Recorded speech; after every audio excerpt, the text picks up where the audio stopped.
Hey everyone, and welcome back to the channel. So today, let's take a look at the 2025 Buick Envista. This is the Sport Touring model. It is finished off in ocean blue metallic, and the MSRP is just over $30,000. We have a very nice SUV that has that coupe-like design to it and a good bit of features for the pricing. So we'll start off underneath the hood, where this has a 1.2 liter 3-cylinder turbocharged engine. It is paired to a 6-speed automatic. It pumps out 137 horsepower, 162 pound-feet of torque. It is front-wheel drive. 0 to 60 is going to be just over 9 seconds. And as far as fuel economy goes, you're looking at 28 miles per gallon in the city and 32 out on the highway. Now, as we work our way to the exterior styling, this has a really nice look to it. You'll notice the ST badge along with gloss black for that main grille. There's some chrome accents on both sides too. And then for these housings, you get the DRL strip and turn signal up top, and then headlights and high beams are in that lower section.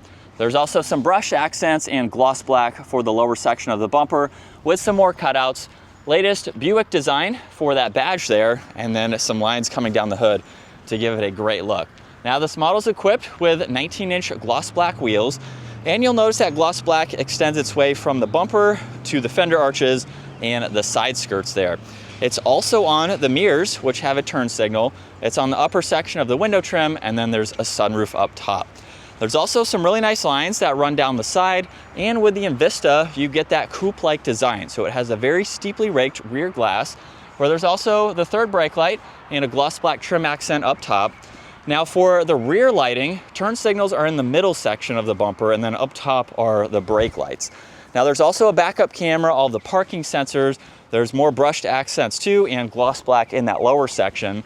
This is also equipped with remote start, so you can use the key fob for that. You can also use the key fob to open up the power liftgate or the button located down below.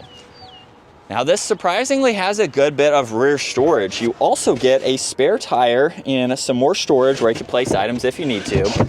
You do have this cover, which is removable, and then the back seats fold down as well. So while you may lose a little bit of height, I think you make up for it with the amount of space that you do have overall in the cargo space. Now, working our way to the interior, pretty simple door panel. You get some blue accents. There's storage in the lower section, and then some matte black trim accents too. And then more of the stitching works its way to the seats, where at 5'10", it's pretty spacious for its smaller size. You have a nice flat surface down below. You get a storage pocket, auxiliaries, and storage here. And then I have maybe a ½ to an inch or so of headroom, depending on how I'm sitting. Here is the pillar in the back here, where you have large windows on both sides to easily see.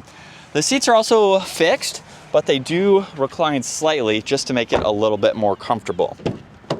Now, up front, you have lock and unlock, all of your window controls, side mirror adjustments, even a power liftgate control, and some storage down below. And then you have an automatic driver's seat with ST up top and more stitching running down those inserts. And as we start this up, there's a solid leather steering wheel. You have cruise control settings, even distance pacing, and then a heated steering wheel. On the right side, you have your Bluetooth controls along with shortcuts to your music and the scrolling dial. Now, the gauge cluster is pretty much fixed, so this is all the information that you are going to see at all times. Now, you have headlight adjustments along with a dimmer switch, so you can adjust that as needed. You get one air vent, and then with the infotainment system, you have some fixed info on this left side, so you can get into your music along with your phone when that is paired. You do have some traction control adjustments that you can get into. There's also maintenance. You have trip information that you can monitor, even some gauges here that you can get into, and then you are back to home, where this does have Apple CarPlay and Android Auto, and then you have shortcuts into your climates too, so you can easily go through that. Now, you do have vents underneath that, and then all the climate adjustments with the physical controls. So there's fan speed, you have temperature, this gets heated seats, you have where you'd like the air to go, and a few recircs. Now, this does have wireless charging with a few auxiliaries too. There's also engine start-stop and the lane keeping assist. Now, if we put this into reverse, you get the backup camera, and you can also turn on and off the guidelines too. There's drive and a low range, and you have plus and minus, so you can use that to shift if needed. You get cup holders with the e-brake, a little bit of storage. You do have storage in the armrest as well as in the glove box too. And then you have a rear view mirror, dome lights and controls for the sunroof. Sunshade is going to be manually adjusting. And then here's a look at visibility. Like I said, even with that pillar, you have large windows on both sides. So that way you can easily see over both shoulders. And we're going to drop to L2. Here we go. Shifts aren't really all that bad for using the shifter down below. And then of course you can just put it into drive and let it shift on its own. But this is what it's like to be behind the wheel for the Buick Envista. Like I said, really nice interior for this model. With the curved screen, it's fairly small, which makes it proportional for this interior here. But we just have a really nice economical SUV. So if you just want something comfortable, fairly simple in terms of the tech, but it has some nice tech features available, this is something that is basically you just hop in and drive with a few settings that you can go through. So if you want something that is going to get you from point A to point B, has a kind of a luxury look to it from the outside with that rear end, and then just some nice materials on the inside, it's definitely a good option, especially for its price point. You can get into this Buick and get a brand new vehicle for 30 grand or less, which is pretty impressive, especially in today's market when vehicle prices keep increasing. This is a great option to add to the list for that $30,000 mark.